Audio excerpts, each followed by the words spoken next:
Vice President ogamba otya? Obulamu bugamba ki? Obulamu bulungi. Gospel music etambula etya? Gospel music tabadde mubi, atambula bulungi. Ebigenda maaso mu gospel industry bikusanyusa? Twalabye nga omukyala Julie Muteesasira avuddeyo n'awanda love eri omwagalwa we ng'ate mukyala munne. Kitegeeza ki eri mmwe? Munnange eyo enkola eyo kale yo si nnungi kutwaliza wamu kubanga ffenna tukimanyi nti mu time eno tuli mu biro ebisembayo, okitegeera. Kati era twalaba nti mu Bayibuli kyawandiikibwa nti mu biro ebisembayo walijja emize egifaanana bwe gityo. Kati nga ffe abayimbi ba gospel artist tulina okwebeereramu nti ne tutegeera nti bwe tuba tuweereza Katonda, engeri bw'etyo etera kujja ng'abantu bali desperate, nga bagadde nnyo amasanyu g'ensi. Kati bw'oyagala nnyo ebyensi okusinga ebya Katonda, ogenda okwekanga ng'okoze eki? Ebyensi bikututte speed. Lwaki kiri nnyo mu balokole? Nti nno omulokole bw'avaayo n'akikola kiwaawaza nnyo ensi ng'ate mmwe temuvuddeeyo kukoma ku bannammwe. Kubanga kino lwaki kiwaawaza ensi? Kubanga omulokole bamutunulira ng'omusana oba abantu gwe bandibadde balabirako. Kati omulokole bw'avaayo n'akola ekintu bwe kitu kyova olaba kiwaawaza, kwegamba kiba kyesiitaliza ddala. Wavaayo neoyagala okwesimba okuba Vice President wa UMA nga gwe omukulembeze, olowooza towansikeka n'akaseera akatufako ak'abantu abo b'endiga ezo ezibuze obayisaamu akasimu n'otuulako nabo n'oyogerako nabo? Era ezo z'ensonga lwaki najja okwesimbawo kuba Vice President mu UMA, okusobola abantu bano okubategeeza enjiri ya Katonda. Kubanga siraba nti si kirungi omuntu okulya ebyensi ate n'ofiirwa obulamu obutakola ki? Obutaggwaawo.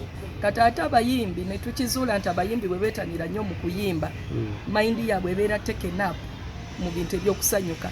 Kati ate awo sitaani bwakola ki? Bw'abawamba n'abatwala oba mu clubs oba whatever, so ebintu bwe bityo. Naye kati bwe tujja kati nga ffe abakulembeze ne tusobola okubabudaabuda ne tubabuulira munnange, kubanga abamu babeera na stress.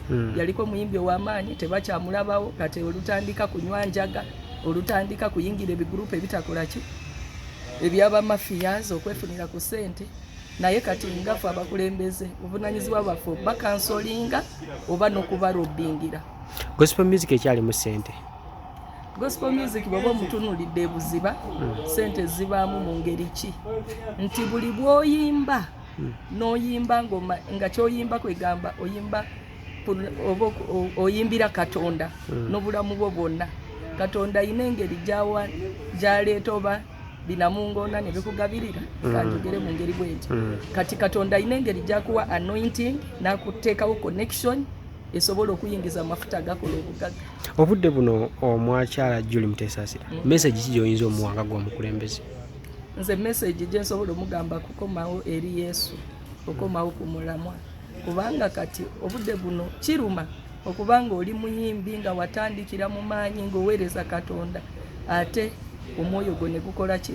Ne guwambibwa mu bintu ebyensi. Naye nze nzikiriza nti Julie Muteesasira engeri gye yayagala Mukama n'atambulakoko naye, asobola okujjukira obulungi bwe yali akoze eki? Amukoze.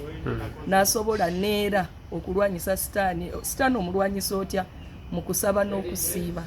Kati bw'oba olina omukwano ogwa Katonda munda mu ggwe, kiri ekibi kigenda kikola ki? Kikulumiriza. Kati kiba kirungi omuntu n'ojjukira Katonda we yakujja, n'olaba ne Katonda byakukoledde, ebyensi n'osobola obbiraba ng'ekitagasa.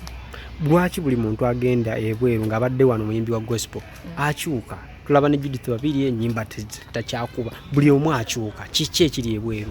Anti kati omuntu olaba Katonda, abantu njagala kubategeeza nti Uganda Katonda yatulonda. Ate bw'olaba nti Uganda ku ddala lye tuliko, ffe ensi at least ekyayinako percentage esinga nga bakiririza mu Katonda. Naye kati bw'oba oyagala nnyo ogenda musize ebweru, ezo nsi nnyonoonefu. Kubanga bwe bakutwala bagala kupromotinga talenti yo, bagenda gamba sooka oli ekisaaga. Oluusi bayinza okugamba okwegadambula n'ensolo okuyisaawo kye bakola ki?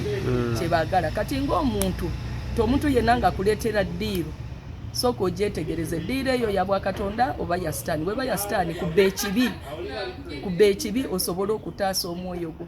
Ekigambo ekisembayo eri Julie Mutesaasira. Julie Mutesaasira era nze kusima Irene omanyi bulungi era oli mukwano gwange olumu nakusinkananga bwe mangenda okusaba wali namuŋŋoona. Nze message gye nsobola okugamba nti mu nsi muno ensi ejjudde ekibi naye Katonda teri kibi kyatasobola kusonyiwa. Nti weewaawo buli bw'osobya ne weenenya n'okomawo eri Mukama Katonda, Katonda emikono gye gibeera bwe giti okukwaniriza.